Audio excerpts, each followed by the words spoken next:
हम लोग अब माधुर्य कादम्बिनी की द्वितीय अमृत वृष्टि को शुरू कर रहे हैं और इस पे पहले दो चीज़ों को पढ़ेंगे हम। द्वितीय अमृत वृष्टि इस माधुर्य कादम्बिनी ग्रंथ में द्वैत और अद्वैत सिद्धांत के विषय को लेकर वाद विवाद का अवकाश नहीं है। यदि कोई व्यक्ति उन सिद्धांतों को जानना चाहते हैं तो ऐश्वर्य कादम्बिनी ग्रंथ में देख सकते हैं। अब देखिए बात यहाँ पे क्या कह रहे हैं। बात सिंपल है। भक्ति के तत्व को स्थापित करने के लिए भगवान का तत्व श्रेष्ठ है कि निर्विशेष ब्रह्म श्रेष्ठ है, ये सब बात आप लोग कई बार क्लासेस में सुन चुके हैं। वो जरूरी है समझना कि निर्विशेष ब्रह्म की उपासना सर्वश्रेष्ठ है कि साकार रूप की उपासना श्रेष्ठ है। तो अब यहाँ पर ये ग्रंथ भक्तों के लिए लिखा गया है। वो अज्यूम कर लिया जाता है कि बात वो पहले समझ लिए कि भगवान की उपासना सर्वश्रेष्ठ है, और कुछ हद तक उधर बता भी दिया गया था कि भगवान श्री कृष्ण भी ब्रह्म के स्रोत हैं इत्यादि इत्यादि। तो उस पे उधर वहाँ पे डिस्कशन नहीं कर रहे हैं। और एक थोड़ी अजीब सी बात है, मैं पहले भ्रमित हो गया था। ऐश्वर्य कादम्बिनी ग्रंथ जो है ये श्रीला बलदेव विद्याभूषण ने लिखा है, लेकिन ये उसको रेफर नहीं कर रहे हैं। ये अपने ही लिखे हुए ऐश्वर्य कादम्बिनी ग्रंथ को रेफर कर रहे हैं कि वहाँ देख लीजिएगा, लेकिन वो ग्रंथ उपलब्ध नहीं है। तो ये सब बात बोल करके आगे बढ़ जा रहे हैं। मतलब यहाँ पे द्वैत सिद्धांत सही है या अद्वैत सिद्धांत सही, इसकी चर्चा वह नहीं कर रहे हैं।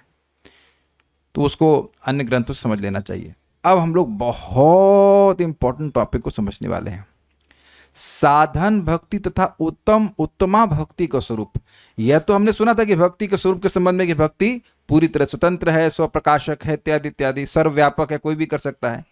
अब साधन भक्ति तथा उत्तमा भक्ति का स्वरूप क्या है यह हम समझेंगे। ज्ञान कर्मादि से अमिश्रित इंद्रिय रूप क्षेत्र में आविर्भूत होने वाली शुद्ध भक्ति एक कल्पलता के समान है। एक एक सेक्शन को समझिए। भक्ति देवी लता के समान है, तो इसलिए एक बात तो समझ में आना चाहिए कि लता को हमेशा आश्रय की जरूरत होती है, वो पेड़ के समान नहीं है। यद्यपि भक्ति ट्री बोल देते हैं, लेकिन भक्ति इज नॉट अ ट्री, भक्ति से लता, क्रीपर। दूसरा बात, ज्ञान कर्मादि से अमिश्रित, मतलब उसमें ज्ञान का सहारा नहीं ले जा रहा है। निर्विशेष ब्रह्म का अनुसंधान है कि निर्विशेष ब्रह्म क्या होता है, उसकी धारणा करें, उसके बारे में कोई डिस्कशन नहीं और रिसर्च नहीं होती वहां पे। और कर्म मतलब कर्मकांड, उन सबसे मिश्रण नहीं होना चाहिए। ये भक्ति का सिस्टम है। वैसे तो इसमें बहुत व्याख्या हो सकती है, लेकिन एक इंटरेस्टिंग बात आप सुने हैं। अन्याभिलाषिता शून्यम ज्ञान कर्मादि अनावृतम। ज्ञान शून्य नहीं है। भगवान के बारे में तो हम ज्ञान होगा ही नहीं तो भक्ति कैसे करेंगे। लेकिन वो ज्ञान भक्ति को ढकने वाला नहीं होता है। जो निर्विशेष ब्रह्म की बात होती है उसमें व्यक्ति सोचता है कि मुझ में भगवान में भेद है ही नहीं। तो इस तरह का अगर ज्ञान का कोई व्यक्ति अनुशीलन करेगा तो क्या वो भगवान की भक्ति कर पाएगा? आप किसी की भी सेवा कर रहे हैं, भक्ति कर रहे हैं, तो उसके लिए ये जानना जरूरी है कि उसमें और मुझ में भेद क्या है। तो भेद को ही गायब करने वाला ज्ञान जो है, भेद को, जीव और परमात्मा को, भगवान के बीच में जो भेद है उसको गायब करने वाला ज्ञान अगर अनुशीलन करता है तो उससे भक्ति ढक जाती है। तो ऐसा ज्ञान नहीं। लेकिन आप देखिए ना, श्रीमद् भागवतम को हम श्रवण करते तो ज्ञान तो है भगवान के बारे में। और कर्म क्या? कर्म के देखिए, अब ऐसा तो है नहीं कि हर व्यक्ति 24 घंटे भक्ति करे। स्नान भी करना होता है, कहीं नौकरी पे भी जा रहा है और भी कुछ कार्य करने हैं, शरीर का भी ध्यान रखना पड़ता है। तो ये सब कर्म क्या भक्ति को ढकने वाले हैं? ये नहीं, भक्ति को ढकने वाले नहीं हैं। लेकिन अगर किसी के मन में ये आने लग जाए कि अरे अब मैं अगर दुर्गा जी की पूजा नहीं करूंगा या शिव जी की पूजा नहीं करूंगा तो अब मैं मेरी जो है भक्ति नहीं बढ़ेगी। हमारे मन में एक बात आ रही कि हम बोल दें, क्योंकि सब कभी कुछ होगा तो लोग उसके अलग अलग बातें समझने लगते हैं। देखिए, एक अभी हम लोग पूरी तरह शुद्ध नहीं हुए हैं, तो हम लोगों पर कोई अगर नकारात्मक ऊर्जा, कहीं प्रेत वेत आ जाए या कोई तंत्र मंत्र भेज दे और हम लोग अफेक्ट हो जाए तो हम लोग आश्चर्यचकित नहीं होना चाहिए। प्रभुपाद जी पे सब चीज़ें कार्य नहीं करती हैं। लेकिन अब जो भक्त निम्न स्तर पे उससे प्रभावित हो जाता है, तो मान लीजिए कोई व्यक्ति किसी के पास जाकर के कुछ वो झाड़ा करवा लिया, कर लिया, तो उसके तो वो नेगेटिव एनर्जी हट गई तो अपना भक्ति कर पा रहा है। ये बिल्कुल वैसे ही जैसे आपको बुखार होता है तो हरे कृष्ण नहीं करते हैं आप। बुखार आपका हरे कृष्ण से नहीं जा रहा है, आपको बुखार के लिए जाना पड़ता है डॉक्टर के पास, वो दवा देता है, वो ठीक कर देता है। तब जैसे डॉक्टर के पास जाने से शरीर में कोई रोग हुआ है, डॉक्टर के पास जाने से आपकी भक्ति के प्रति विश्वास तो कम नहीं हो रहा है। उसी प्रकार से अगर आप कोई नेगेटिव एनर्जी हटाने के लिए कोई आप उसका इस्तेमाल कर लेते हैं, किसी के पास चले जाते हैं, भाई हमारी जो नेगेटिव एनर्जी हटा दो या और क्लेम कर दो, जो कुछ भी है, उससे आपकी भक्ति नहीं नष्ट हो रही है। ऐसा नहीं कि आप स्वीकार कर ले कि कृष्ण की कोई और वही व्यक्ति भगवान है, ऐसा ना होता है। जैसे मेरी बार नाभि डक गई थी, नहीं बाबा जी के पास गए, यहाँ पे एक बाबा जी थे, वो मंत्र बोले, नाभि खिसक गई। अरे अब वो नाभि को ठीक कर दिया, इसका मतलब ये थोड़ी ना कि मेरी भक्ति ठीक कर देंगे, उन्हें भक्ति के बारे में कुछ नहीं पता है। इस जगत में बहुत से लोगों के पास कुछ सिद्धियां होती है, या से मान लीजिए एस्ट्रोलॉजी देखे और कहे कि प्रभु जी बताइए कि हमारे को भगवान मिलेंगे कि नहीं मिलेंगे, अब आपकी भक्ति ढक गई उससे। तो वहां जो कुछ कर्म कर लिया उसने, तो वह अब सोच रहा है कि पामिष्ट ये बता देगा कि आपकी भक्ति कैसे बढ़ेगी। ये सब गलत बात है। तो उम्मीद है कि आप समझ पा रहे हैं कि इस जगत में रहते हुए व्यक्ति को बहुत सारे कर्म करने पड़ सकते हैं, बट इसका मतलब अगर वह कर्म उसकी भक्ति को ढकने लग जाएं, व्यक्ति यह सोचने लग जाए कि मैं ये कर्म करूंगा तो इससे मेरी भक्ति बढ़ जाएगी, ये उसकी भक्ति को ढकने वाली बात हो जाती है। बट अदरवाइज अब कुछ जो शरीर के लिए आवश्यक है वो करना पड़ जाए किसी व्यक्ति को, तो कोई फर्क नहीं पड़ता है। कभी कभी भक्तों को भी ये साइकोलॉजिकल प्रॉब्लम हो जाती है, तो उन लोगों को भी क्या कहते हैं, वो सेडेटिव से कुछ लेने पड़ सकते हैं, कुछ पढ़ सकते हैं, ऐसा हो सकता है। तब उससे क्या भक्ति रख जाएगी? जब ऐसा तो नहीं कि सेडेटिव लेगा तो भक्ति बढ़ जाएगी या नहीं लेगा तो भक्ति नहीं बढ़ेगी, ऐसा कुछ नहीं होता। तो आप शायद उम्मीद है कि बात को बैलेंस वे में समझ पाएंगे। साइकोलॉजिकल प्रॉब्लम क्या होती है? अरे नहीं है तो क्या चिंता कर रही है? डिप्रेशन है, ये है, प्लान निमकाना, ठीक है। जो नहीं है तो कोई परेशान मत। अच्छा, तो हम बातों को समझाने का प्रयास कर रहे थे कि ज्ञान और कर्म से अमिश्रित, मतलब भक्ति बढ़ाने के लिए व्यक्ति ज्ञान और कर्म का आश्रय नहीं ले रहा है, ठीक है। उस भक्ति कल्पलता का कोई भाग्यवान मनुष्य ही आश्रय लेता है, मतलब सभी लोग भक्ति में इंटरेस्टेड नहीं होते हैं। वह सौभाग्यवान जीव मधुकर या भ्रमर की भांति व्रत धारण कर केवल मकरंद रस का पान करता है, उसके अतिरिक्त कुछ भी ग्रहण नहीं करता। मतलब भगवान की भक्ति करके वह भगवान की भक्ति ही प्राप्त करना चाहता है, वो और कुछ स्वर्ग या और कुछ नहीं प्राप्त करना चाहता, मोक्ष भी नहीं चाहता। उसी प्रकार जिन्होंने केवल भक्ति रस का पान करने के लिए भगवत सेवा के अतिरिक्त समस्त प्रकार के फलों के त्याग का व्रत धारण कर रखा है, वे ही इस भक्ति लता का आश्रय ग्रहण करते हैं। ये कुछ समझ पा रहे हैं? जैसे भ्रमर केवल रस को पकड़ता है, वो फूल के दुर्गुण सद्गुण से कुछ मतलब को नहीं है, सार को पकड़ता है, उसी प्रकार जो भक्ति रस का पान करने के लिए भगवत सेवा के अतिरिक्त समस्त प्रकार के फलों के त्याग का व्रत धारण कर रखा है जिन्होंने, मतलब भगवान की सेवा कर रहे हैं, भगवान की सेवा तो चलिए लोग कर रहे हैं, लेकिन उसके बदले में कुछ भौतिक चाहते हैं, तो फिर भक्ति का सुख नहीं मिलता, एटलीस्ट उस टाइम तक जब तक वो चाहते रहते हैं। कुछ समझ पा रहे हैं बात? भक्ति कर रहा है, अब कहे कि भक्ति कर रहा हूं, उससे मुझे नौकरी मिल जाए, शादी हो जाए, पैसा मिल जाए, ये बहुत अन्य जितनी भी इच्छाएं होती हैं, तो अब भक्ति कर रहा है तो वो भक्ति जो है उसकी इच्छाओं की पूर्ति के लिए हो जाएगी। Does it make sense? तो ऐसा व्यक्ति फिर भक्ति के सुख का आस्वादन नहीं कर पाएगा, एटलीस्ट जब तक वो इच्छाओं को मेंटेन किया हुआ है। आई थिंक सिंपल सी बात है। तो ऐसा नहीं, वो भक्ति करके केवल भगवान की भक्ति को ही प्राप्त करना चाहता है, ऐसा उसने व्रत लिया हुआ है, वे ही इस भक्ति लता का आश्रय ग्रहण करते हैं। प्रभुपाद जी चैतन्य चरितामृत में उस श्लोक की व्याख्या करते हुए कि ब्रह्मांड भ्रमित कोनो भाग्यवान जीव गुरु कृष्ण प्रसाद पाए भक्ति लता बीज, तो पूरे ब्रह्मांड में भ्रमण करते करते कोई जीव गुरु और कृष्ण की कृपा से भक्ति की लता का बीज प्राप्त करता है। तो बीज का क्या मतलब है? बीज है मतलब वासना, इच्छा कि मैं भगवान की भक्ति को प्राप्त हो जाऊं। अब लफड़ा मतलब कॉम्प्लिकेशन बात यह है कि गुरु तो यही बोल रहे हैं, लेकिन अधिष्ठान के भेद अलग अलग हो जाते हैं। कोई व्यक्ति आया, मान लीजिए इस्कॉन में आया, अब वो सोचेगा अरे मैं कोई सेंटर का इंचार्ज बन जाऊं, मैं टेम्पल प्रेसिडेंट बन जाऊं, मैं ये बन जाऊं, या इससे मुझको धन आदि प्राप्त हो जाए। तो अब वह हरे कृष्ण मंत्र ही जप रहा है, वो दीक्षा भी प्राप्त कर सकता है, सब कुछ कर सकता है, लेकिन उसके मन में जो अन्य वासनाएं हैं ये उसको शुद्ध भक्ति के पथ में आने में रोकेंगी। कुछ आप समझ ही पा रहे होंगे बात? तो वो गुरु प्राप्त करके भी उस बीज को नहीं प्राप्त कर पाएगा। इफ ही हैज अन्य अभिलाषिता बीज, वो जो अन्य प्रकार के बीज हैं, अन्य इच्छाओं के बीज हैं, वो फलित होने लग जाएंगे। भक्ति करेंगे लेकिन अब अन्य चीजें प्राप्त होने लग जाएंगी, और वो सोचेगा कि यह मुझे भक्ति मिल रही है। देखो बहुत सिंपल सी बात है, भक्ति बढ़ रही है तो कथा में रुचि होगी और नाम में रुचि होगी। ये हम लोग ने हरि भक्ति विलास में हरि नाम चिंतामणि में स्पष्ट सुना था। इसके अलावा जो कुछ भी हमें प्राप्त हो रहा है, that way not necessarily showing advancement in भक्ति। मान लीजिए बहुत बड़ा बंगला मिल गया, इसका भक्ति से कोई संबंध नहीं है। बहुत सम्मान प्राप्त हो गया, भक्ति से कोई संबंध नहीं है। भाई सम्मान किसको मिल रहा है? शरीर से। भक्ति तो आत्मा को मिलनी चाहिए ना। तो अगर नाम में सुख मिल रहा है, कथा में आग्रह मिल रहा है, तो अब समझ में आना चाहिए कि हमारी भक्ति में प्रगति हो रही है। किसी को कुछ टेस्ट करने की जरूरत नहीं, आप सभी लोग जानते हो, कभी जब करना अच्छा लगता है। ये मेरा अनुभव, विद माई लिमिटेड स्कोप, जिस व्यक्ति के हृदय में भक्ति में प्रगति करने की इच्छा नहीं होती है, एटलीस्ट जब तक नहीं होती है, वो जप के प्रति कभी सीरियस नहीं हो सकता, कभी भी नहीं हो सकता। वो तो करना ही नहीं है, वो इधर घूमेगा उधर घूमेगा, ऐसे करेगा, उसको उस क्षेत्र में प्रगति करनी ही नहीं है। वो जब उसकी टेस्टिंग हो जाती है। इतनी बार मैंने इसको अनुभव किया है। वो सबसे बड़ा पनिशमेंट लगता है। और बाद में भी इवन ऐसे लोग दीक्षा भी ले लेते हैं, उनसे पूछो आपका जब का क्या सीन चल रहा है।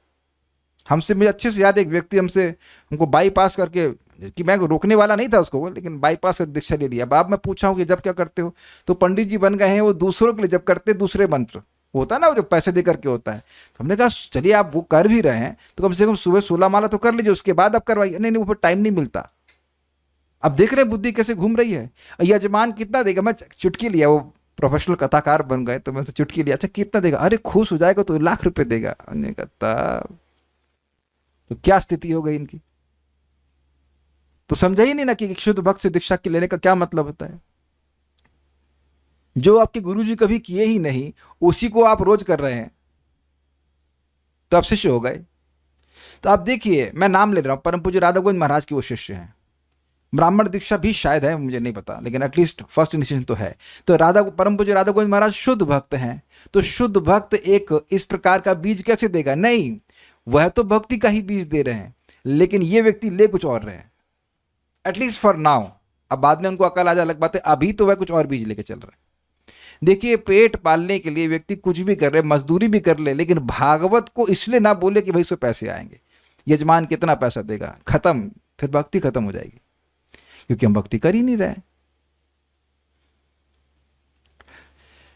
हम इस बात पे बोल रहे थे कि बहुत विरला कोई व्यक्ति इस भक्ति लता का आश्रय ग्रहण करते हैं। मतलब उसका विवेक होना चाहिए कि भाई ये सब चीजें जो है ना भौतिक, ये सब हमको संतुष्ट नहीं करने वाली। अगर आपको पता हो, परम पूज्य वृंदावन चंद्र महाराज कई बार इस बात को बोले हैं कि दीक्षा कब लेना चाहिए, और 11वें स्कंद से वो कोट करते हैं कि जब व्यक्ति को दिखने लग जाए कि भाई जगत में लोग पति पत्नी के रूप में आ रहे हैं, लेकिन वो सारा जो योजना है उससे किसी को सुख नहीं मिल रहा है।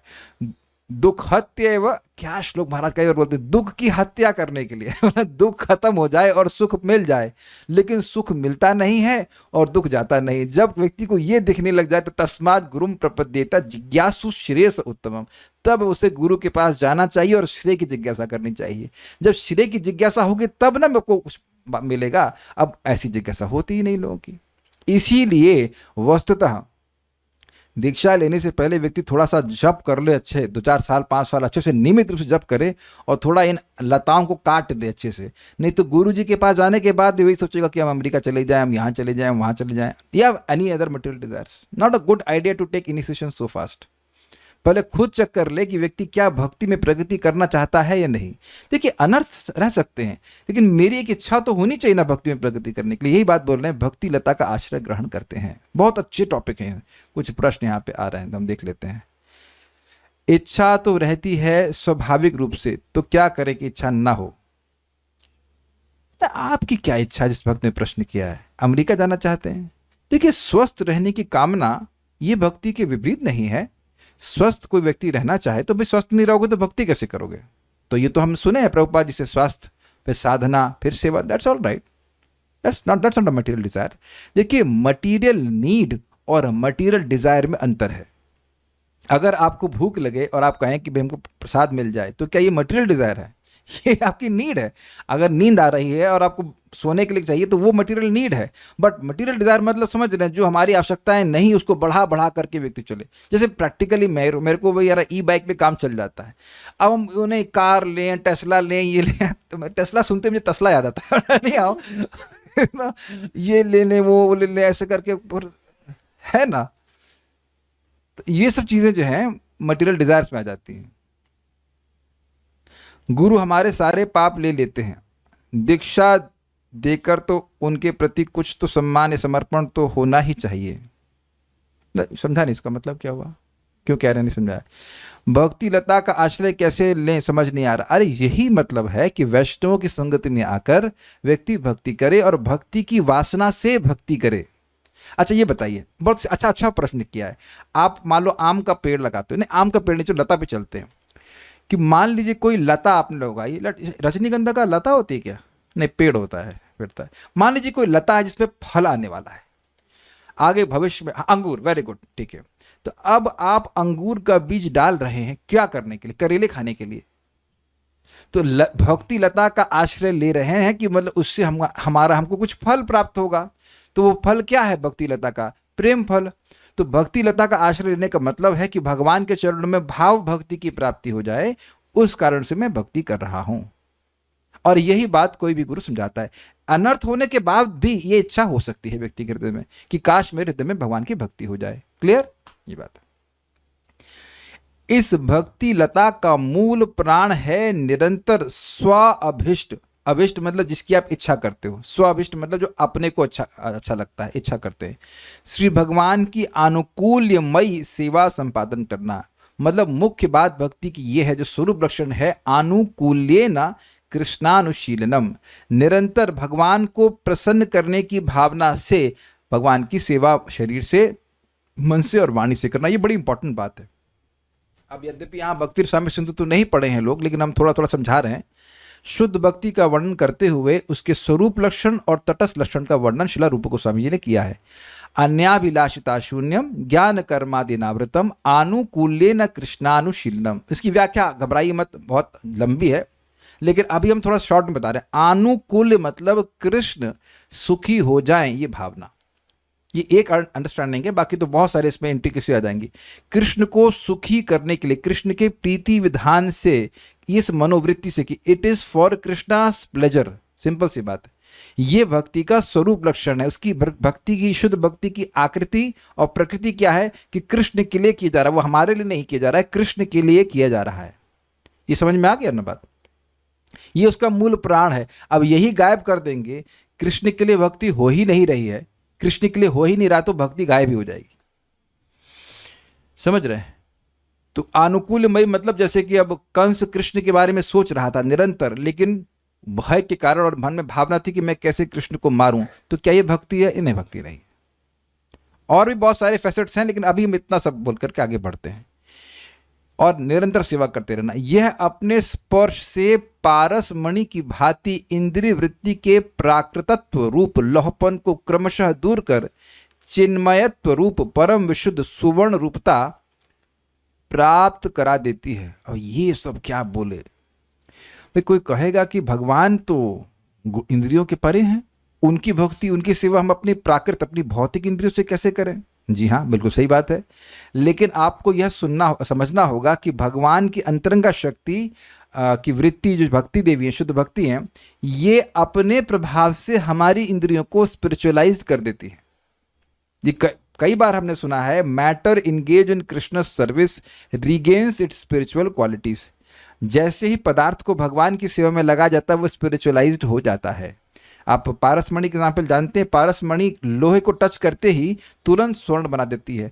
तो अब उसके बाद वो स्वर्ण रहा कि वो लोह रहा? स्वर्ण ही रहा।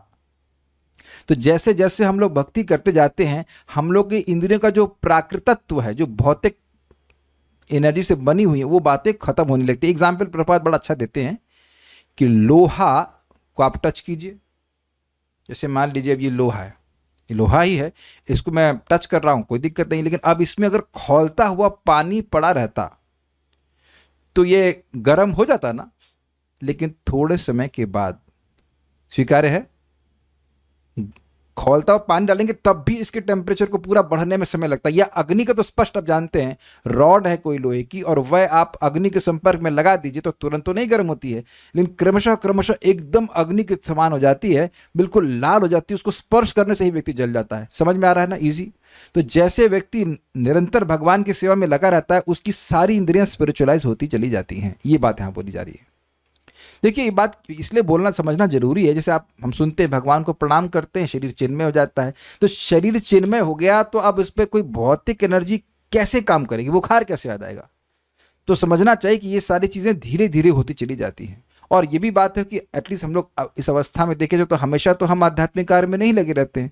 तो डिपेंडिंग कि कितना समय व्यक्ति भक्ति में लगाया है, उतनी मात्रा में उसकी एनर्जी, उसकी जो इंद्रियां हैं वो स्पिरिचुअलाइज होती चली जाएंगी। इसीलिए नया व्यक्ति बोलेगा हमको जब में कोई रुचि नहीं आती, क्योंकि उसकी इंद्रियां अभी इतनी स्पिरिचुअलाइज नहीं हुई हैं। जैसे जैसे वह शुद्ध होता चला जाएगा, अपनी इंद्रियों को सेवा में लगाता रहेगा, तो वो खुद ही अनुभव करेगा कि रे नाम में तो बड़ा सुख है, उसको छोड़ भी नहीं पा रहे हैं। ये तो आप समझ गए होंगे ना मोटा मोटा। तो ये ऐसा नहीं सोचना चाहिए कि भगवान तो परे हैं, इंद्रियों के परे हैं, वो कैसे हम अपने इंद्रियों से उनकी सेवा कर पाएंगे। हम अपने इंद्रियों से सेवा कर पाते हैं, या ऐसे कह लीजिए कि भगवान की भगवान की सेवा करने की इच्छा होती है तो भक्ति देवी स्वयं हमारी इंद्रियों में आविर्भूत होती है। This is the way I will put. जैसे यहाँ जो भक्त उपस्थित हैं वो अपनी स्वेच्छा से मेरे घर में आए हैं या मैं आपको लाया हूं यहाँ पे, क्लियर है ना। उसी प्रकार से मैं खाली इच्छा कर रहा हूं कि मैं क्लास दे रहा हूं, भक्त लोग आए, तो अब मैं इच्छा कर रहा हूं, आप लोग को बाध्य तो नहीं कर सकता। तो आप अपनी स्वेच्छा से यहाँ पे आए हो। उसी प्रकार से भगवान की जो भक्ति देवी है स्वेच्छा से, अपनी स्वेच्छा से, वो स्वतंत्र हैं, वो अपनी स्वेच्छा से हमारी प्राकृत इंद्रियों में आ जाती हैं। इसलिए हम लोग हरे कृष्ण मंत्र नहीं जपते हैं, हरे कृष्ण मंत्र स्वयं हमारी जीवा पे अवतरित होते हैं। स्पष्ट समझ आ रहा है? कोई प्रश्न? बाकी प्रश्न श्लोक के संबंध में नहीं है, आगे पढ़ते हैं। फिर अंकुर, स्पेलिंग मिस्टेक है थोड़ा सा, अंकुर रूप से प्रस्फुटित होकर साधन भक्ति नामक दो भक्तियों को पैदा करती हैं। भक्ति देवी हमारी इंद्रियों में आई और वो क्षेत्र क्या है? हृदय। अब इस हृदय से साधन भक्ति नामक दो भक्तियों को पैदा करती हैं। साधन भक्ति के दो प्रकार नहीं बोल रहे, साधन भक्ति नामक दो पत्तियों को पैदा करती हैं। उनमें से एक का नाम है क्लेशग्नि और दूसरी का नाम है शुभदा। देखिए बात क्या कह रही है। साधना भक्ति के कुछ गुण होते हैं, कुछ प्रभाव होते हैं, तो उसमें है क्लेशग्नि और शुभदा। उसको ऐसे उस तरह थोड़ा काव्य में कह रहे हैं कि साधना भक्ति के दो पत्तियों का निर्माण होता है। आप जानते हैं ना, बीज को अंकुरण कराएंगे तो पहले वो एक हल्का सा स्प्राउट निकलता है और फिर उससे दो पत्तियां निकलती हैं। जनरली दो पत्तियां निकलती हैं। नहीं समझ में आ रहा? अगली बार आप चने को स्प्राउट कीजिएगा तो समझ में आ जाएगा। या गेहूं वाला तो किया था, याद आ रहा ना, एकदम छोटी छोटी पत्तियां निकलती हैं। तो एक का नाम है क्लेशग्नि और दूसरा नाम है शुभदा। देखिए भक्ति के केवल यही मतलब गुण नहीं होते हैं, 6 गुण हैं। अभी पूरा याद नहीं है। क्लेशग्नि, शुभदा, मोक्ष, लघुताकृत, श्री कृष्ण आकर्षणी सच्चा, और 2 और थे, भूल रहा हूँ।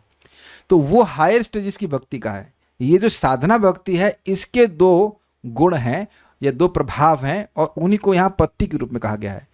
क्या है? क्लेशग्नि और शुभदा। अभी इसको अर्थ समझ लीजिएगा। क्लेशग्नि, क्लेश को नाश करने वाली, क्लेश मतलब पाप, अविद्या, वो सब का नाश करने वाली, और शुभदा मतलब शुभ गुण प्रदान करने वाली। तो जैसे बहुत से लोग, प्लीज रेज हैंड्स, की जो पहले सुबह नहीं उठते थे अब सहज रूप से सुबह उठने लगे। यहाँ पे कितने लोग ऐसे हैं? आप लोग तो जानते हैं, सब लोग उठ रहे हैं। इधर कितने लोग हैं? इधर कोई नहीं, सब देर में उठते हैं। तो एक गुण आ गया कि सुबह उठने वाले हैं। हाँ ठीक है, वेरी गुड। तो अब आप ये देख रहे हैं कि नाम जप करने से अपने आप ही सद्गुण आने लगा। हाँ, इनने बताया भक्त ने, वेरी गुड। क्लेशग्नि, शुभदा, मोक्ष, लघुताकृत, सुदुर्लभा, सांद्रानंद विशेषात्मा, श्री कृष्ण आकर्षणी सच। ये 6 गुण है, लेकिन अभी हम आगे वालों की चर्चा नहीं कर रहे हैं। साधना भक्ति के 2 गुण हैं, क्लेशग्नि और शुभदा।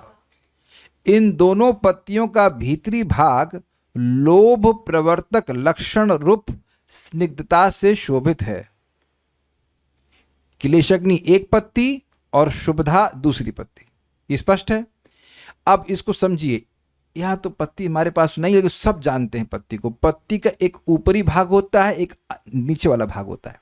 यहाँ पहले मैं सिस्टम समझा देता हूँ, फिर पढ़ूंगा तो समझ में आ जाएगा बहुत अच्छा से। तो ये क्या कह रहे हैं? देखिए ऊपरी वाला भाग कैसा होता है? चिकना होता है कि नहीं?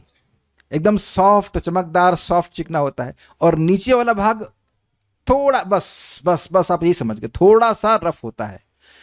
तो अब यहां कह रहे हैं साधना भक्ति के 2 विभाजन हैं। एक है रागानुगा भक्ति और एक है साधना भक्ति।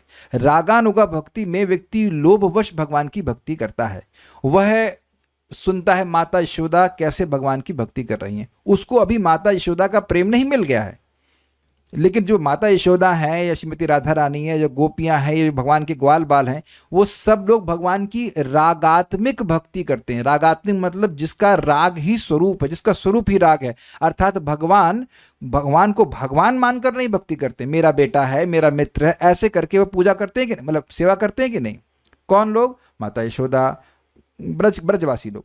तो इनके बारे में सुन करके किसी व्यक्ति के हृदय में लोभ जागृत हो जाए, लोभ जागृत कराया नहीं जा सकता है, लोभ जागृत हो जाए और उस लोभ से व्यक्ति भक्ति कर रहा है, शास्त्र की आज्ञा छोड़कर नहीं कर रहा है, लेकिन जो ड्राइविंग फोर्स है वो लोभ है। केवल शास्त्र की आज्ञा से नहीं कर रहा है, लेकिन शास्त्र की आज्ञा को छोड़ के भी नहीं कर रहा है। कुछ समझ पा रहे हैं कि काश मेरा प्रेम माता यशोदा जी की तरह भगवान कृष्ण में हो जाए, उसको ये लोभ लगने लग जाए, तो इसे कहते हैं रागानुगा भक्ति। और यह भी साधना भक्ति ही है, ऐसा नहीं कि ये सिद्ध अवस्था है। अब देखिए, आप कैसे कह सकते हैं कि मैं और आप रागानुगा में नहीं हैं? क्योंकि यद्यपि हमने दामोदर लीला सुनी है, यद्यपि हमने भगवान श्री कृष्ण की अन्य लीलाएं सुनी है, लेकिन ऐसा कोई लोभ अभी नहीं जागृत हो रहा है, एटलीस्ट फॉर नाउ। अच्छा लगता है, लेकिन इसका मतलब ये नहीं कि अब हम उसी लोभ को प्राप्त कर लिए। राग मतलब अटैचमेंट। राग का अर्थ क्या होता है? राग और द्वेष सुना है ना? राग मतलब आसक्ति। लेकिन यहां पे आसक्ति से मेरा मतलब वो नहीं है जो आसक्ति की स्टेज में, वो नहीं बोल रहा हूं। राग मीन्स अटैचमेंट। महाराज वो समझाते हैं जैसे प्यास होती है। अब प्यास का तो किसी को प्यास दी नहीं जाती है, उसको प्यास लगने लगती है, और वो अब प्यास लगती है तो कुछ कार्य करते हुए भी वो पानी के बारे में सोचता रहता है। तो रागानुगा भक्ति जो होती है यह भी साधना भक्ति है, लेकिन इसमें विशेष रूप से गोलोक के जो भक्ति उसके प्रति आकर्षण होने लगता है, और ये भगवान की लीलाओं का श्रवण करने से होता है। तो अब हम लोग कल से रागानुगा करेंगे भक्ति है नहीं, ऐसा इंजेक्शन नहीं दिया जाता है। भगवान की सारी लीलाओं को सुनते हैं, तत्व सुनते, सब कुछ सुनते हैं। जब भगवान की इच्छा होगी तब इस प्रकार का होगा। हृदय का पवित्रता की भी जरूरत भी है इसमें। लेकिन ये नहीं है कि कोई व्यक्ति अब सुबह नहीं उठ रहा है, वो जप नहीं कर रहा है, तो लोग कहते हैं भाई ये तो रागानुगा है। ये ऐसा नहीं होता है। कह रहे हैं कि इच्छा होने में और लोभ होने में क्या अंतर है? आप बताइए क्या अंतर है? लोभ का मतलब क्या होता है? लोभ और इच्छा में अंतर नहीं समझते हैं आप? आप ये प्रश्न कर रहे हैं कि लेकिन लोभ और इच्छा में अंतर नहीं होता है। इच्छा तो बहुत सारी आती है, लेकिन जब लोभ होता है तो फिर उसको उसमें एकदम प्रवृत्त हो जाता है व्यक्ति। प्रगाढ़ इच्छा भी कह सकते हैं, यस, इररेजिस्टिबल, ही वांट्स मोर, ये दिल मांगे मोर, लाइक दैट। तो हाँ, अब बात समझ लीजिए कि जब किसी चीज के लिए लोभ होता है तो उसके लिए अगर आप कुछ कार्य में प्रवृत्त हो रहे हैं तो कुछ भार तो कभी नहीं लगता। कभी लगता है भार कि मुझे करना पड़ रहा है, ड्यूटी है, इत्यादि इत्यादि, से कभी नहीं करते। भाई खाने पीने का वस्तुओं का लोभ होता है कि नहीं होता? उसको आदमी बनाता है या पैसा लेकर के वहां से ले आता है। तो आप देख सकते हैं कि इस प्रकार का जो लोभ होता है उसमें कोई परिश्रम नहीं महसूस होता है। करना पड़ता है कार्य, लेकिन आपको परिश्रम नहीं महसूस होता है, क्योंकि लोभ है इस प्रकार का। मैं जितना मैं समझ पाया उतना मैं समझा रहा हूं। लेकिन पॉइंट क्या है भाई? राग मार्ग से भक्ति कर रहा है, वहां हरि नाम जप कर रहा है, ठीक है, तब भी उसके क्लेश नष्ट होंगे और तब भी उसके जीवन में शुभ गुण आएंगे। और कोई शास्त्र के वचन से कि भाई देखो जन्म मृत्यु का चक्र बड़ा खतरनाक है, अगर भजन नहीं करोगे तो मरना पड़ेगा। ओह अच्छा ठीक है, हरे कृष्ण हरे कृष्ण। तो अब ये बता दीजिए कि कौन व्यक्ति यहां इस डर से भजन नहीं कर रहा है? तो आप देखेंगे कि ये भय भी है कि भजन नहीं करेंगे तो मरना पड़ेगा, फिर जगत में आना पड़ेगा। ये है ही भाई। और ये अगर ये भी है तो बहुत बढ़िया बात है कि नहीं? कुछ लोग तो इतने निडर हैं, निर्भय, कुत्ता बन गए तो क्या दिक्कत है? तो भगवान कहे तो इनको कंफर्टेबल बनाया जाए कुत्ता बना करके, क्या करें? लोग इतने निर्भीक हैं। इस भय से भी कोई भजन करे कि भाई दोबारा जन्म लेना पड़ेगा, बड़ा फजीयत है, तो ये बहुत अच्छी बात है। तब भी तो वो नाम जप करेगा तो तब भी उस नाम का तो प्रभाव आएगा ही, तब भी। लेकिन वहां थोड़ा रूखापन रहेगा। मन नहीं कर रहा है तो भी भैया डर रहे, मर सकते, हरे कृष्ण कर रहा है, तो वहां पे भी, वहां पर केवल शास्त्र की आज्ञा से व्यक्ति प्रवृत्त है तो कुछ रूखापन है। आप देख रहे हैं कि केवल शास्त्र की आज्ञा से अगर प्रवृत्त है तो उसमें अटैचमेंट नहीं है भगवान से। अब पता नहीं कितना सही है ये, लाइक लव मैरिज और अरेंज्ड मैरिज अगर ऐसा कह दिया जाए कि भाई पहले से ही प्रेम है तो सेवा करने में बड़ा अच्छा लगता है, बाद में अरेंज्ड मैरिज, मतलब not against, nothing against arranged marriage, but हम जस्ट सेइंग कि अब नहीं पता है और अब शादी हो गई है, ठीक है, अब कर्तव्य कर रहे हैं ऐसे करके। वो भी देखिए भगवान की भक्ति करते करते, साधना भक्ति करते करते प्रेम जागृत हो जाएगा, क्योंकि प्रेम तो है हृदय में, लेकिन वो जो मोटिवेशन है उसकी बात कर रहा हूं। पता नहीं समझ रहे हैं कि नहीं समझ रहे हैं।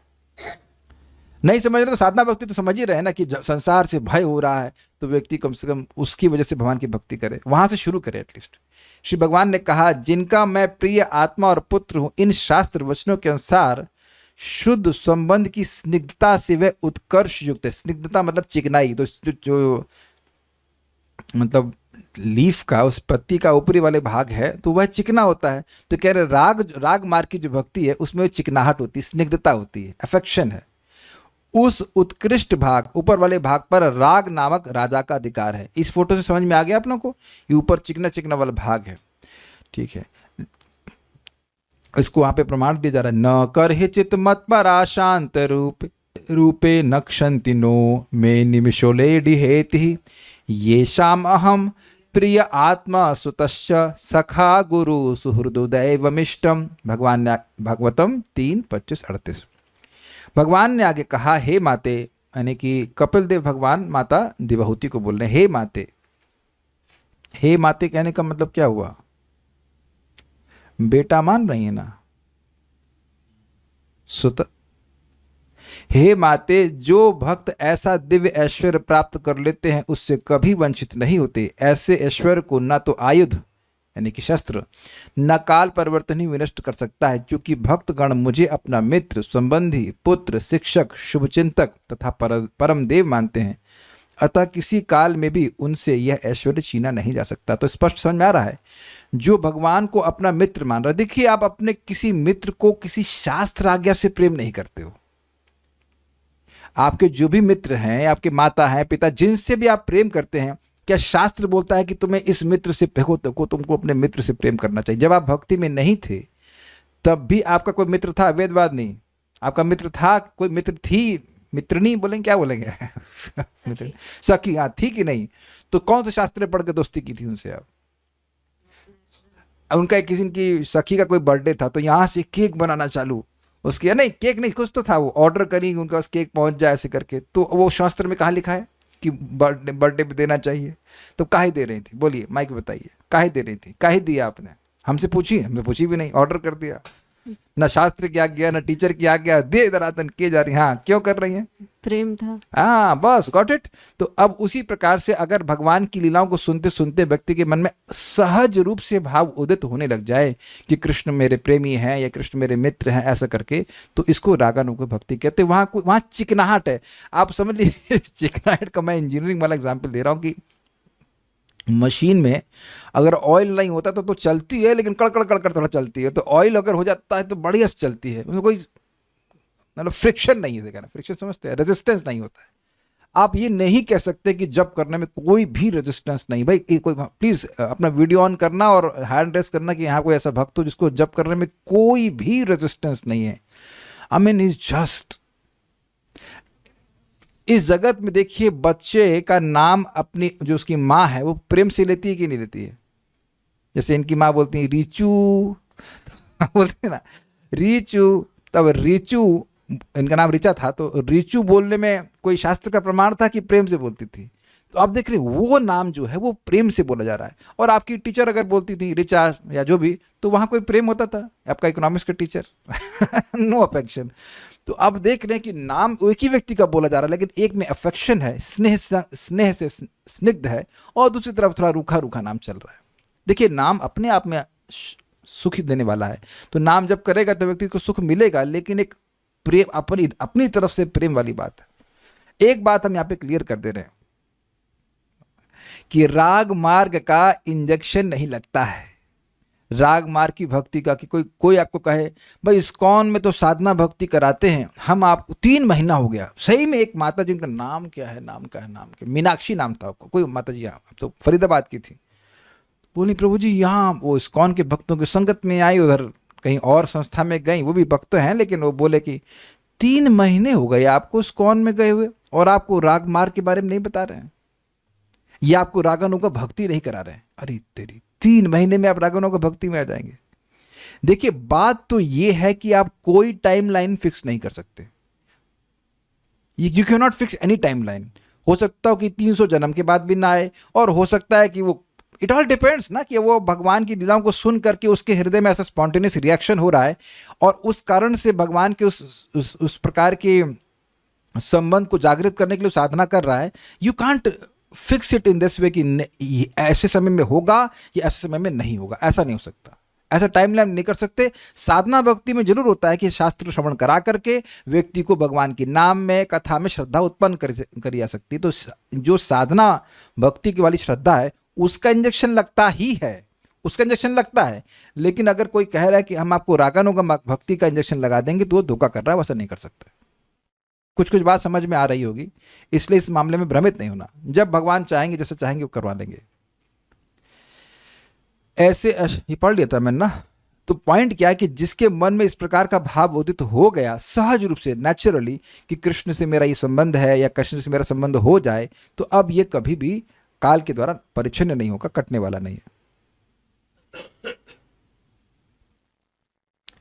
प्रश्न है कि राग भक्ति के प्रति लोभ कैसे जगता है? क्या कुछ सिलेक्टेड भक्तों का ही जगता है? वो कैसे कुछ लोगों में जगता है, कुछ में नहीं?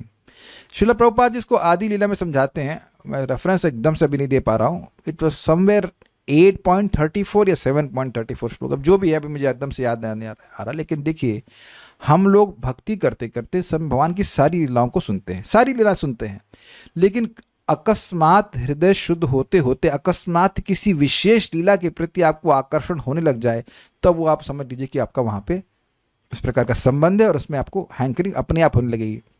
परम पूज्य भक्ति विश्राम माधव महाराज जी बोलते थे कि क्या सिम्टम समझ में आएंगे, तो कह रहे तुम सो रहे हो और तुमको कोई उठा दे एकदम हठात, और फिर कुछ भगवान के बारे में बोलने लगे, वो लीला को बोलने लगे, और फिर आपका मन उसी लीला में जा रहा है, तो अंदाज होना चाहिए कि इससे आपका ये इस प्रकार का संबंध है। बट ये still are very advance stages. अभी तो माला उठाते व्यक्ति मतलब कुछ सो रहा है, कोई गिर रहा है, तो अभी तो इस बारे में सोचना नहीं चाहिए। Whenever happens it happens. Okay. उन दोनों पत्तियों का बाहरी भाग यानी कि क्लेशाग्नि और शुभदा, उन दोनों का बाहरी भाग, इसलिए हे परिषद सर्वात्मा भगवान की उपासना करनी चाहिए इत्यादि शास्त्र प्रवर्तक लक्षणों से युक्त होने के कारण कुछ रूखा होता है। ये समझ में आ गया? पीछा वाला भाग एकदम रूखा नहीं होता है। ऐसा नहीं है कि साधना भक्ति कर रहे हैं तो बिल्कुल अच्छा ही नहीं लग रहा है, केवल घिस रहे हैं, ऐसा नहीं है। आप में से कितने लोग केवल घिसने के लिए यहाँ पे आते हैं?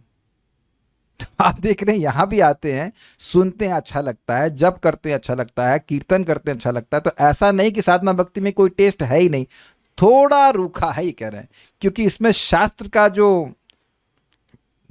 का शासन है वो अधिक है। ध्यान दीजिएगा, राग मार्ग में शास्त्र का शासन है ही नहीं, ऐसा नहीं बोल रहे हैं, लेकिन मुख्य बात वहां लोभ है, प्रिडोमिनेंट फैक्टर ग्रीड है, और यहाँ पर प्रिडोमिनेंट फैक्टर या मुख्य बात, जो मुख्य बल देने वाला प्रोपेलर है, वो शास्त्र की आज्ञा है। बस इतनी बात है। तस्मात् भारत सर्वात्मा भगवान ईश्वरो हरिहि श्रोतव्य कीर्तितव्यश्च स्मर्तव्यश्च इच्छता अभयम। जो अभय के इच्छुक हैं उनको सर्वात्मा, हे भारत अर्थात हे परीक्षित महाराज, हे भरतवंशी में श्रेष्ठ परीक्षित महाराज, सर्वात्मा जो सभी की आत्मा है, भगवान है, ईश्वर और हरि हैं, उनके बारे में सुनना चाहिए, कीर्तन करना चाहिए और स्मरण करना चाहिए। अब जान रहे हो कि मैं चाहिए पे अंडरलाइन क्यों कर रहा हूं? आदेश। आप देखिए कि जब हम भगवान के बारे में नहीं सुन रहे होते हैं तो हमें पता होता है कि हम भगवान के बारे में नहीं सुन रहे हैं कि हमको नहीं पता होता है? राजेश प्रभु, आप प्रश्न सुन रहे हैं? पहले ना हाँ बोलना शुरू कर दीजिए। जो बहुत बहुत बहुत कहाँ गया माइक, मिसाइल छोड़ा जाए पे। हाँ, हरी बोल। हाँ बताइए, मैंने प्रश्न क्या किया? आप ना पहले बोल दिए कि उत्तर बड़ा स्पष्ट है। हाँ बताइए। जब हम भगवान के हाँ बारे ठीक में है। सुन रहे होते हैं तो हमको पता रहता है कि हम सुन रहे हैं कि नहीं सुन हाँ रहे। ये मेरा प्रश्न है, तो हाँ, क्या उत्तर है इसका? पता रहता है। पता रहता है। फिर भी हम बहुत बार हम लोग भगवान के बारे में क्यों नहीं सुनते? हमको पता है कि ये बात भगवान के बारे में नहीं है, ना तो हम बोल रहे हैं ना सामने वाला बोल रहा है, तब हम क्यों सुनते हैं? उससे तो आप सुनते ही नहीं हो कभी, एक अलग बात है। कभी ऐसा नहीं होता कि आप भगवान से इतर कोई बात सुनते हैं? देखिए, एक्सेप्ट योर जॉब, जॉब के अलावा, भक्ति के अलावा भी कुछ नो मैन जोन होता है जो न भक्ति का है न जॉब का है, वो मेरा है, ऐसा भावना रहती साधक की। तो हम क्यों सुनते हैं ऐसा? क्योंकि अभी भी हम लोग चाहिए वाले ग्रुप में है ना? शास्त्र आज्ञा है कि भगवान के बारे में सुनना चाहिए, लेकिन अभी अभी कुछ और चीजों के प्रति लोभ है। We have to accept that it is called अनर्थ निवृत्ति स्टेज में ऐसा होता है कि कुछ उसका कोई भौतिक लाभ भी नहीं है, उसका कोई आध्यात्मिक लाभ नहीं, उसको बस ये है कि हमारा लोभ है या कुछ ग्रीड है या आदत है, उस बात को सुनना है। आप समझ रहे हैं बात? तो इससे स्पष्ट दिख रहा है कि हम चाहिए वाले इस जोन में, अगर हम लोग लोभ के जोन में होते, राग नोगा में होते, तो अब देख रहे हैं कि आपका लोभ उधर ही प्रवृत्त करता है, भगवान के बारे में सुनना है, दिन और रात उसी में लगा रहता है कि नहीं? लोभी व्यक्ति कभी संतुष्ट नहीं होता है, तो उसमें और प्रवृत्त होता जाता है और प्रवृत्त होगा। देखिए आप कभी जो बिजनेसमैन होते हैं, जो पैसे के बड़े इच्छुक होते हैं, वो कोई और, अगर आप उनके बिजनेस की बात करेंगे तो ठीक है, अन्यथा वो कोई बात नहीं करेंगे। मुझे अच्छे से याद है, हम नाम तो नहीं रख सकते हैं, हमारे रिश्तेदार हैं, वो थोड़े से मतलब पैसे के पीछे बहुत उनको आकर्षण है, ये चाहिए वो चाहिए। तो मुझे बताए, अपने कॉल किए, मैंने क्या हो गया, मैं ठीक तो हूँ। नहीं नहीं, तो क्या तुमको केवल ठीक होने के लिए प्रश्न करेंगे, हम फ़ोन करेंगे, हम कैसे भी कर सकते हैं। अच्छा करा, क्या बात है? तो अपने बिजनेस के बारे में बता रहे, ये कर दूंगा, वो करूंगा, ये करूंगा, वो करूंगा। अब हम कुछ जब करते हैं, हमने कहा कितने माला करते हैं हम? अभी आज तो 4 ही करिए। मैंने कहा फिर बाकी 4 कब? अरे ठीक है, मैं काट रहा हूँ। तो अब देखिए कि जब तक बिजनेस के बारे में बात हो रही तो वो खूब विस्तार है, देखो मैंने ऐसे कर दिया, मैंने इसको वैसा कर दिया, उसको तो हरा दिया, उसको ये कर दिया, वो कर दिया। और जैसे अब भगवान की बात करेंगे तो उधर ठीक है, 4 माला कर ले, बस बहुत है। तो जो लोभी व्यक्ति है, वह निरंतर अपने प्राप्तव्य के लिए, जिस विषय को प्राप्त करना है उसके बारे में और उसका लोभ बढ़ता जाता है कि नहीं? तो वहां तो इस प्रकार का संभावना नहीं हो सकती है। जिसका जो वाकई रागानुगा मार्ग पे है, तो उसके लिए तो कोई अवकाश ही नहीं है, देयर इज नो टाइम, इसको लोभ प्रवृत्त कर रहा है। लेकिन इधर थोड़ा आप देख रहे हैं कि रूखापन है, ये समझ रहे हैं कि हाँ भगवान की बात सुनेंगे तो हम मृत्यु से मुक्त हो जाएंगे, हम लोग कर्म बंधन से मुक्त हो जाएंगे, इसलिए करना चाहिए। तो वो चाहिए शब्द ही उस रूखेपन को एक्सप्लेन कर रहा है। समझ पा रहे हैं? ओके। आपको दवा खाना कैसा लगता है? What is your experience of testing medicine? हाँ बोलिए। बहुत ही खराब। तो आप क्यों दवा खाती हैं? ठीक, स्वस्थ होने के लिए। स्वस्थ होने के लिए दवा खाना चाहिए। अब समझ में आ गया? तो दवा खाना चाहिए, जैसे चाहिए का पॉइंट आ जाएगा, उसको दिखा रहा है कि रूखापन है। लेकिन ध्यान देने वाली बात यह है कि जब भगवान के बारे में सुन रहे हैं तो वो तो सुखमय है, तो अच्छा लगता है, लेकिन वो चाहिए वाला एलिमेंट बहुत ज़्यादा है। हम दवा वाला एग्जाम्पल के लिए इसलिए ले रहे हैं कि वो चाहिए को समझाने के लिए। दवा तो कड़वी लगेगी, जैसे शुरुआत में कड़वी थी, बाद में भी। स्वस्थ व्यक्ति को पिला देंगे तो ऐसा तो नहीं कि नीम का रस जो बड़ा अच्छा लगने लग जाएगा, तो कड़वा ही लगेगा। लेकिन भगवान की भक्ति, साधना भक्ति भी सुख देने वाली है, बट अंतर आप समझ गए होंगे, शास्त्र के द्वारा प्रवृत्ति उसमें होती है। हे भरतवंशी, जो समस्त कष्टों से मुक्त होने के इच्छुक है उसे उन भगवान का श्रवण, महिमा, गायन तथा स्मरण करना चाहिए, जो परमात्मा, नियंता तथा समस्त कष्टों से रक्षा करने वाले हैं। और उनके बाहरी भाग में इसलिए सदा निर्भय रहने के इच्छुक व्यक्ति सर्वात्मा हरि की उपासना करेंगे। इस श्लोक में प्रकाशित शास्त्र प्रवर्तक लक्षण हेतु कुछ कर्कश अथवा रूखा अर्थात प्रियता आदि शुद्ध संबंध रहित होने से कुछ रूखा अर्थात अपकर्ष युक्त होता है। इस भाग पर वैध नामक एक दूसरे राजा का अधिकार है, परंतु क्लेश को दूर करने में तथा शुभ गुण प्रदान करने में प्रायः दोनों में कोई भेद नहीं। थोड़ा समझिए बात, ये तो बहुत इजी है, क्योंकि चाहिए वाला एलिमेंट है इसलिए थोड़ा रूखा रूखा लगता है। और इसको आप लोग अनुभव भी किए होंगे कि कभी कभी जब बहुत रूखा लगता है, कभी कभी, इसलिए बोल रहा हूँ कि ऐसा नहीं कि हमेशा जब रूखा लगता है, ये भी देखा होगा कि 16 माला में तो 4-5 माला बड़ी अच्छी होती है, फिर एकदम से रूखी लगने लगती है और आप थके नहीं हैं, क्योंकि अगर आप चुप होकर के कुछ और बोलने लग जाएंगे तो you are absolutely okay. Is it sinking? कितने लोगों को कुछ अनुभव है जो 16 माला जब करते हैं उनको अनुभव होता है ऐसा कभी कभी कि अच्छा एक और चीज़ है, शुरुआत में 4 माला 5 माला आपकी बड़ी रुखी हो रही है, एकदम से अच्छी होने लगती है। तो ऐसा नहीं है कि साधना भक्ति में आपको टेस्ट मिल ही नहीं रहा है, ऐसा नहीं कहा जा रहा है, लेकिन चाहिए वाला एलिमेंट है इसमें, इस कारण से थोड़ा सा रूखा है। इस बातें हैं। अब हम कुछ, हाँ ये बात छूट गई थी, क्लेशग्नि और शुभदा, यह इसका आगे वर्णन होगा। क्लेशग्नि का मतलब है जो पाप आदि हैं जिसकी वजह से व्यक्ति को दुख भोगना पड़ता है, उनका ये नाश करने वाली है भक्ति। और शुभदा मतलब शुभ गुणों को देने वाली है। तो अब ये काम दोनों ही प्रकार की भक्ति करेंगे, इसमें कोई कमजोरी नहीं है। आप राग मार्ग में भगवान का भजन कर रहे हैं, हरे कृष्ण मंत्र बोल रहे हैं, या साधना भक्ति में बोल रहे हैं, तो दोनों ही जगह भगवान का नाम बोल रहे हैं ना। तो भगवान का नाम जो पाप को नाश करने की प्रवृत्ति है, जो शुभ गुण देने की प्रवृत्ति है, उसमें तो कमी नहीं करेगा, तो दोनों बराबर तरह से कार्य करेगी। तो उसमें नहीं सोचना चाहिए कि अरे हम तो अब राग मार्ग में है नहीं तो हमें कुछ लाभ होगा कि नहीं होगा। नहीं, वो बराबर लाभ प्राप्त होगा। उम्मीद है कि आप बात समझ पाए होंगे। और यह भी ध्यान रखिए कि यह नहीं कहा जा रहा है कि साधना भक्ति से भाव भक्ति प्राप्त नहीं होती है, यह भी नहीं कहा जा रहा है, लेकिन एक भेद हो जाता है कि किस प्रकार का भाव उदित होता है। अगर साधना भक्ति की तरफ जाता है तो नारद जी की तरह उसको वैकुंठी भाव प्राप्त होता है, वहाँ भी भाव भक्ति है, वहाँ भी प्रेम है, लेकिन भगवान का ऐश्वर्य भाव में होता है। और राग मार्ग से व्यक्ति अगर भजन करता है तो गोलोक का प्रेम प्राप्त होगा। फिर टेंशन हो जाएगी, तो हम गोलोक नहीं जा पाएंगे क्या? हम क्या गोलोक नहीं जा पाएंगे? अरे जब तो करो भैया, जब तो करो, जब जहाँ जाना होगा वहाँ अपने आप भगवान व्यवस्था करेंगे। ये हरे कृष्ण मंत्र क्या आपको अपने अरेंजमेंट से मिले थे? पैदा होते मम्मी से बोले अच्छा मैं यहाँ जन्म तो लिया हूँ, ये बताइए कि हरे कृष्ण मंत्र मिलेगा कि नहीं मिलेगा? कौन पूछा था जन्म लेते हुए? कोई नहीं पूछता। तो ये सारी व्यवस्था हो रही है, तो भगवान की आयोजन से हो रही। देखिए एक छोटी छोटी बात सोचिए, आप प्रहलाद महाराज के बारे में सुनते हैं तो क्या उनके सद्गुण मन में आए, हमारे चरित्र में आए, की इच्छा नहीं होती है? ये कोई ऐसा नहीं कि आपको बताया जा रहा है तब ऐसा होता है, होता ही है। हरिदास ठाकुर जी भजन कर रहे हैं तो अब क्या उनके बारे में सुन करके इच्छा नहीं आती काश हमारा भी जब ऐसा हो जाता? क्यों वेदवाद ने आपके मन में कभी नहीं आया ऐसा? निशा माता ji, just you can not deny that. आप जब भक्तों के गुणों को सुनते हैं तो सहज आता है।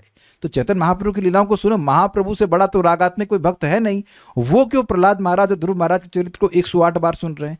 तो मुझे इस बात का डर है कि कहीं लोग ये ना सोचने लग जाएं कि मैं अब राग मार के इंजेक्शन लगवा रहा हूँ यहाँ पे। ये सब बिल्कुल नहीं चलेगा, ये बिल्कुल नहीं चलेगा। कभी बोला तो डांट भी पड़ जाएगी इस मामले में ना। तो मुझे रागानुगा भक्ति बिल्कुल नहीं प्राप्त है, बिल्कुल नहीं है। हम तो साधना में ही झूल रहे हैं, किसी तरह से साधना पूरी हो जाए। In whichever life, in whichever way Krishna wants, let him bring. अगर उन्हें गोलोक में लाना है और उसके लिए योग्यता देनी है तो वो आपको देंगे, हम बस भगवान की भक्ति करते चले जाए। जो महाप्रभु ने इस बिल्कुल स्पष्ट बात कही है, तृणादपि सुनिचीना तरुरपि सहिष्णुना, इस भाव को अभ्यास करते हुए नाम उच्चारण करेगा तो प्रेम उत्पन्न हो जाएगा। आप टेंशन मत लो कहाँ पहुँचोगे, वो टेंशन भगवान की है और उनके लिए कोई टेंशन नहीं है। We just keep on chanting and everything will be revealed. यह होते सर्व सिद्धि है तुम्हार। एक और बात है, मेरी रागानुगा भक्ति हो जाए ये इच्छा नहीं करता है कोई व्यक्ति।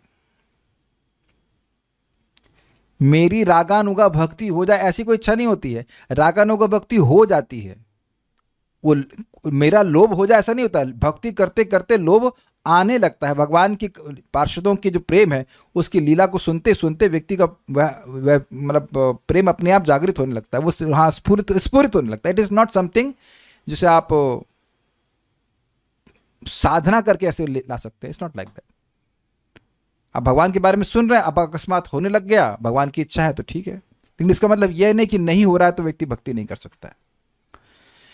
क्लेशाग्नि और शुभदा को फिर से बता दीजिए। अरे फिर से बताएंगे, लेकिन कल क्लेशाग्नि का डिटेल में वर्णन है, कैसे 5 प्रकार के क्लेश होते हैं और ये होता है वो होता है, अविद्या के बहुत सारे फंक्शंस हैं, वो सब क्लेश में आएगा, वो सब डिस्क्राइब किया जाएगा। अभी तो केवल वर्णन किया जा रहा है। शुभदा में भी बताया जाएगा बहुत सारी बातें। उस टाइम माइंड नहीं करता। नारद जी वाला पॉइंट क्लियर नहीं हुआ। देखिए पॉइंट ये है कि अगर व्यक्ति केवल साधना भक्ति कर रहा है तो वह डेफिनेटली भाव भक्ति तक पहुंच जाएगा, लेकिन जो उस प्रोसीजर में वो जा रहा है तो उसका ऐश्वर्य वैकुंठ का भाव है वो प्रकट होगा, ये होता है। और जो राग मार्ग वाली भक्ति करता है उससे वह गोलोक का प्रेम प्राप्त करता है। लेकिन भैया अभी तो हम लोग कहीं नहीं है अभी हम भौतिक जगत में हैं। So don't worry too much about this things. बस इतना है कि सिद्धांत इस प्रकार से आप समझ लीजिए। तो I think it's very clear. Will stop now. माधुर्य श्री माधुर्य कादम्बनी की जय, श्रील प्रभुपाद की जय, निताय गौर प्रेमानंद।